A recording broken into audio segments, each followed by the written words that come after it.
အတွေးအကြံနှင့်အကျဉ်စရိုက်လူသည်သူ၏စိတ်နှလုံးတွင်စဉ်းစားဆွဲထင်ထားသည့်အတိုင်းတကယ်ဖြစ်၏ဟုသောစကားတစ်ခုရှိတယ်။ဒီစကား၏အဓိပ္ပာယ်သည်အလွန်နက်နဲကျယ်ဝန်းသည်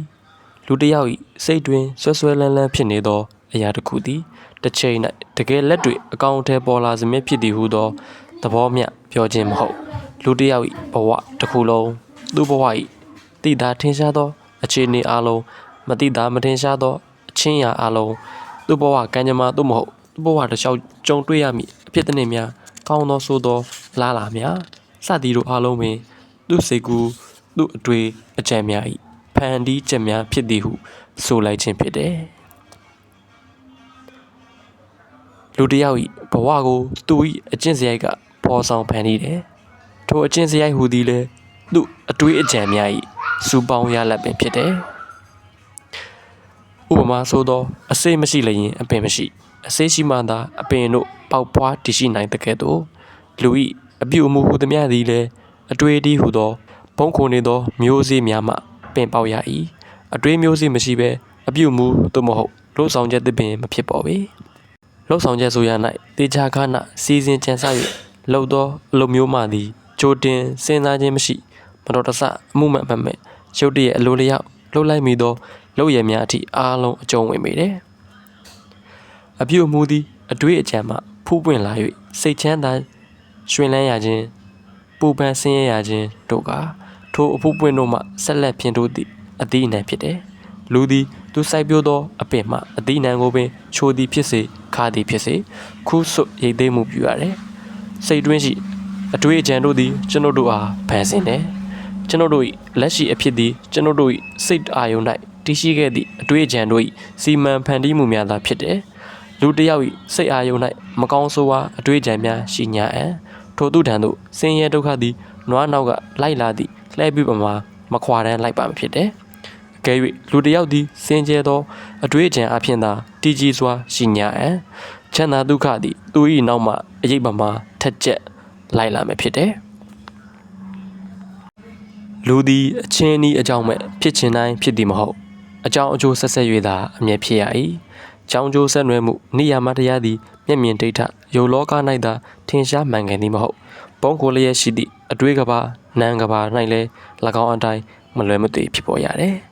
မြင့်မြတ်စင်ကြယ်ကြီးညိုပွဲပုဂ္ဂိုလ်တစ်ယောက်သည်ကြုံကြိုက်တိုက်ဆိုင်မှုတသက်ဖြင့်ဖြစ်လာခြင်းမဟုတ်အတွေးအမြင်မှန်ကန်အောင်မပြတ်အားထုတ်ခြင်းလေးမြတ်ကြီးညိုပွဲအချမ်းစီတို့ကိုသာအစဉ်နှစ်သက်ပွဲပွားများခြင်းတို့ကြောင့်မုတ်ချဖြစ်ပေါ်လာရသည့်အကျိုးရလဒ်တစ်ခုသာဖြစ်တယ်အလားတူပင်အဟိတ်တရိษံဆန်းဆန်းအချင်းတန်သူတို့သည်ကံကြမ္မာနှိမ်ပါနှုံချခြင်းကြောင့်မဟုတ်ယုံညံ့နှိမ်ချသောအကြံစီတို့ကိုသာကာလရှိကြွားစွာဝေးမြူခြင်းတို့ကြောင့်ဖြစ်လာရခြင်းဖြစ်ပေတယ်လူသည်မိမိကိုယ်ကိုကောင်းမွန်ပြေဝအောင်တည်ဆောက်နိုင်တဲ့ကဲ့သို့ဆိုးရုပ်ပျက်စီးအောင်လည်းဖျက်ဆီးခြင်းပြုနိုင်တယ်လူသည်မိမိကိုယ်ကိုကောင်းမွန်ပြေဝအောင်တည်ဆောက်နိုင်တဲ့ကဲ့သို့စိုးရုပ်ပျက်စီးအောင်လည်းဖျက်ဆီးခြင်းပြုနိုင်တယ်။အတွေးသေးဟူသောလက်နက်တိုင်း၌သူသည်သူကိုယ်တိုင်အားဖျက်ဆီးမိလက်နက်ကိရိယာကိုသူ့ဘာသာပုံသင်ပြုလုပ်တယ်။အလားတူပင်သူ့အားချမ်းသာပျော်ရွှင်မှုကြံ့ခိုင်မှုနှင့်ငြိမ်းချမ်းမှုတို့ကိုပေးမိပုံပိမှန်ကြီးတိဆောက်ရန်စူးဆောက်တစားပလာများကိုလည်းသူ့ပင်လျင်ပုံစံထုတ်ပြုလုပ်ပေးတယ်။မှန်သောအတွေးကြံကိုသာစီစစ်လက်ခံကာမှန်ကန်စွာအသုံးပြုခြင်းဖြင့်လူသည်အမြင့်ဆုံးသောဘုံအဆင့်အထိလှမ်းတက်နိုင်တယ်။တစ်ဖက်တွင်မူမှားသောအတွေ့အကြံကိုခံယူခြင်းလွဲမှားစွာအသုံးပြုခြင်းတို့ဖြင့်အတိတ်တရိษံထက်နိုင်ပါသောအဆင့်ကိုကြာဆင်းသွားနိုင်၏ထိုအစွန်းနှစ်ခုကြား၌လူပုဂ္ဂိုလ်၏နေရာအနေမြင့်အဆင့်ဆင့်တို့ရှိကြရာထိုအဆင့်အသီးသီးတို့ရောက်ရှိစေမူ၎င်းပုဂ္ဂိုလ်သည်တွင်ဖန်တီးသူအရှင်သခင်ဖြစ်ပေတယ်လူသည်အတွေ့အကြံ၏အရှင်သခင်ဖြစ်တဲ့ကဲ့သို့အကျင့်စရာ၏ဖန်တီးရှင်လည်းဖြစ်တယ်ထို့ပြင်သူ့အခြေအနေသူ့ပတ်ဝန်းကျင်နှင့်သူ့ဘဝကျမဟုသမျှတို့ကိုပုံသွင်းပြုလုပ်သူလည်းဖြစ်ပေတယ်လူ၌စွမ်းအားတတ်တည်ရှိတယ်အသိဉာဏ်မျိုးမြင့်ရှိတယ်မေတ္တာတတ်လည်းရှိတယ်တဖန်သူသည်မိမိစိတ်ကူးမိမိအတွေ့အကြံများ၏အရှင်သခင်လည်းဖြစ်တယ်ဤနည်းအားဖြင့်သူသည်မိမိရင်ဆိုင်တွေ့ကြုံရမည့်အခြေအနေရရက်တွင်တောချက်ကိုကိုင်ဆောင်ပြီးတခါတကဲ့သို့မိမိကိုယ်ကိုမိမိလိုရာဆန္ဒအတိုင်းဖန်တီးပုံသွင်းပေးနိုင်မည့်တကိုးစွမ်းအားကိုလည်းပိုင်ဆိုင်လျက်ရှိတယ် မြည်သည့်အနေထား၌မဆိုလူသည်မိမိကိုယ်ကိုမိမိအရှင်သခင်ဖြစ်တယ်စဉ်းစားဆင်ခြင်ဉာဏ်အနည်းဆုံးအချိန်အစိုးရအနှိမ့်ချဆုံးအချိန်၌လည်းအရှင်သခင်သည်အရှင်သခင်ပဲဖြစ်တယ်သို့သောထိုးသောအချိန်မျိုး၌သူသည်မိမိအိုအိမ်ကိုကောင်းစွာစောင့်ရှောက်ထိန်းသိမ်းနိုင်စွမ်းမရှိသည့်မိုင်းမဲသောအရှင်သခင်ဖြစ်တယ်သို့သောအကယ်၍မိမိအနေထားကိုပြန်လည်သုံးသပ်မှုပြုလာလေမိမိဘဝတည်မီရသည့်အကြောင်းအကျိုးနိယာမတရားကိုစူးစမ်းသိမြင်လာမည်ဆိုလျင်မူသူ၏ဉာဏ်အမျှော်မြင်ရှိလာပြီသတိတံပစဉ်တရားကိုသူလက်ကင်ထားတတ်ပြီထိုအခါသူ၏စွမ်းအားများကိုအသိဉာဏ်တွဲလျက်အသုံးပြုတတ်မည်ဖြစ်တယ်လူ၏အတွေ့အကြုံများကိုလည်းအကျိုးကျေးဇူးဖြစ်ထွန်းစေမည့်အကြောင်းရများဘက်သို့တက်မှတ်ထိန်းချောင်းလာမည်ဖြစ်တယ်လူသည်ဤသို့အတွေ့အကြုံနှင့်မိမိဘဝအခြေအနေတို့ကြောင့်ကြောင်းကျိုးဆက်ဆက်ဖြစ်တည်နေပုံသဘောကိုမိမိကိုယ်တိုင်၌တွေ့ရှိသိမြင်ပြီးတအခါဉာဏ်အမျှော်မြင်ရှိသောအရှင်သခင်ဖြစ်လာနိုင်ပေတယ်ဤသို့သိမြင်ရသည်တာမန်အဖြစ်လွယ်တရားရှိတယ်သို့သောဤအရာကဤသို့ဒီဟုသူတစ်ပါးညွှန်ပြသဖြင့်အမတ်မဲ့သိရခြင်းမျိုးသည်မူအပေါ်ယံကျော်သိခြင်းများဖြစ်၍သိစိတ်ထဲတွင်ရေးရှိမနေနောင်ကာလလက်တွေ့ဘဝ၌၎င်းအသည့်ကိုထင်ဟပ်သုံးဆွဲမိလေမရှိတနည်းပြောရရင်ထိုအသည့်သည်သိတရားရှိလိုက်ပြီးပျောက်သွားသည့်တည်ငါအသည့်များသာဖြစ်၏အကျိုးကျေးဇူးမထင်ရှားပေသိစိတ်အာယုန်၌ရေးရှိဆွဲမြဲ၍အကျိုးကျေးဇူးထင်ရှားသောအသည့်တရားဖြစ်ရန်အတွက်မူအားထုတ်မှုလိုအပ်တယ်အားထုတ်မှုဟူသည်ကယင်းအကြောင်းကျိုးတရားမိမိဘဝ၌ထင်ရှားဖြစ်ပေါ်ပုံကိုအနုလုံးပရိလုံးစိတ်မှုဆင်ခြင်ရန်ဖြစ်ပေတယ်အတွေ့အကြုံနှင့်ရှင်သောအသည့်ကိုယ်တိုင်စူးစမ်းစီစစ်ဖော်ထုတ်မိသောအသည့်မျိုးသာသိစိတ်အာယုန်၌ခိုင်မြဲဆွဲထင်ကားနောင်တွင်လည်းလက်တွေ့ဘဝ၌၎င်းအသည့်ကိုထင်ဟပ်သုံးဆွဲမိမည်ဖြစ်တယ်ပရမယာစိန်ရွှေစသည့်အဖိုးတန်ကြောင်များယတနာများကိုလွယ်တကူမရပေ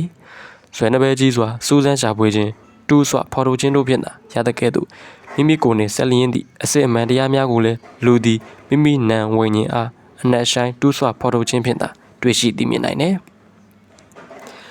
မိမိအတွေ့အကြံအသီးသီးကိုခွဲခြားစီစစ်ကတခုသောအတွေ့အကြံကြောင့်ပြစ္ဆုတ်ပံကာလမိမိဘဝ၌မိတို့ဖြစ်ပေါ်ပုံမိမိသည်ဆက်ဆက်သည့်အခြားသူများ၏ဘဝ၌မိတို့အကျိုးသက်ရောက်ပုံထိုသက်ရောက်မှုများကြောင့်မိမိဆက်ဆံရသောလူမှုဝန်ကျင်အနေအထားတို့ပြောင်းလဲလာပုံထိုပြောင်းလဲလာသောဝန်ကျင်အနေအထားများကြောင့်မိမိဘဝကံကြမ္မာများမိမိဘဝ၏အကောင်းအဆိုးအလားအလာများပြောင်းလဲဖြစ်ပေါ်လာပုံစသည်တို့ကိုစောင့်ကြည့်မှတ်သားမည်တဖန်ထိုအတွေ့အကြံကိုပင်